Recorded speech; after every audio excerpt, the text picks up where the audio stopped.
ইতালির সবচেয়ে সুন্দরতম লেকগুলোর মধ্যে অন্যতম লেক হচ্ছে মোলবেনো।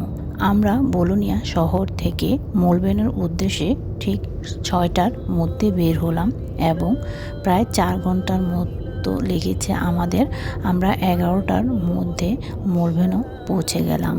আমরা নির্দিষ্ট জায়গায় পার্কিং করে এরপরে এখান থেকে আমরা হালকা পাতলা কিছু খেয়ে 5 থেকে 7 মিনিট লাগবে মূল লেকের ওইখানে যেতে। চেষ্টা করবেন রাস্তায় পার্কিং না করে, নির্দিষ্ট পার্কিং স্থান রয়েছে এখানে পার্কিং করতে, যাতে করে গাড়িটা নিরাপদ থাকে এবং নিশ্চিন্তে ঘুরে বেড়াতে পারে। নীল আকাশ, সবুজ পাহাড় এবং নীল পানির জলরাশির এজন্য সৃষ্টির এক অপূর্ব মিলনমেলা।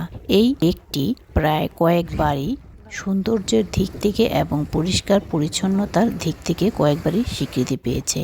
ইতালিতে আসার পরে যতগুলো লেক দেখার সৌভাগ্য আমার হয়েছে, এর মধ্যে আমার সবচেয়ে বেশি পছন্দ হয়েছে এই মোলবেনো লেকটি। লেকের চারপাশ দিয়ে পাহাড় এবং সবুজ গাছপালায় ঘেরা এবং রাস্তার দুপাশে সুন্দর ফুলের গাছ রয়েছে। রাস্তা দিয়ে হাঁটলেও আপনার মনটা জুড়িয়ে যাবে। আশেপাশে অনেক আবাসিক হোটেল রয়েছে, যেগুলা কিনা বাহির থেকে খুব সুন্দর করে সাজানো। নিশ্চয়ই ভিতরটাও অনেক সুন্দর হবে এবং বর্তমানে হয়তোবা থাকার জন্য খরচটাও বেশি হবে। যেহেতু আমরা থাকিনি তাই আসলে বলতে পারছি না হোটেলগুলোর খরচ কেমন হবে। যেহেতু সামার টাইম, এই টাইমে একটু বেশি হওয়ার কথা।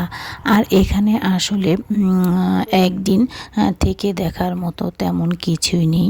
কেউ যদি রাত্রের পরিবেশটা দেখতে চায় তাহলে হয়তোবা থেকে যেতে পারে, কিন্তু এখানে উঠতে গেলে 4 ঘন্টায় যথেষ্ট এই লেকটা ঘুরে দেখার জন্য। এখানে চাইলে আপনি গোসল করতে পারেন, কোনো নিষেধাজ্ঞা নেই। অনেকেই এখানে গোসল করছে এবং পাশেই আপনার ড্রেস চেঞ্জ করার মতো জায়গাও রয়েছে। এখানে বোটের ব্যবস্থাও রয়েছে, আপনি চাইলে বোটে উঠেও লেকের সৌন্দর্য উপভোগ করতে পারেন। ইটালিতে আছেন কিন্তু এখনও ট্রেন্টিনো প্রভিন্সের এই মোলবেনো লেকটি দেখেননি, তাহলে আমি বলবো আপনি অনেক কিছুই মিস করছেন। যদি আপনার সময় এবং সুযোগ থাকে অবশ্যই আপনি এই মোলবেনো লেকটি দেখবেন। মোলবেনো লেকের এই প্রাকৃতিক সৌন্দর্য দেখার পরে আপনার ইচ্ছে হবে যেন আপনি বাস্তবে সৌন্দর্য উপভোগ করেন। যে কোনো ভিডিওতে আমরা যতটা না সৌন্দর্য দেখি, বাস্তবে কিন্তু তার চেয়ে হাজার হাজার গুণ বেশি সুন্দর সামনাসামনি দেখতে। আমরা ঘুরতে চাই না, কিন্তু ইটালিয়ানরা সারা বছর যে আয় করে তা শুধুমাত্র আগস্ট এবং ডিসেম্বরের শেষ করে ফেলে। ওদের তো আর ভবিষ্যতের কোনো আসলে চিন্তা থাকে না। ওরা চিন্তা করে বর্তমান জীবনটাকে কিভাবে উপভোগ করা যায়। আমরাও দুজন পছন্দ করি ঘুরতে, তাই চেষ্টা করি মাঝে মাঝে একটু ঘুরতে বের হওয়ার জন্য। এখান থেকে বের হয়ে আমরা চলে যাব লাগো দি ব্রাইজ দেখার জন্য।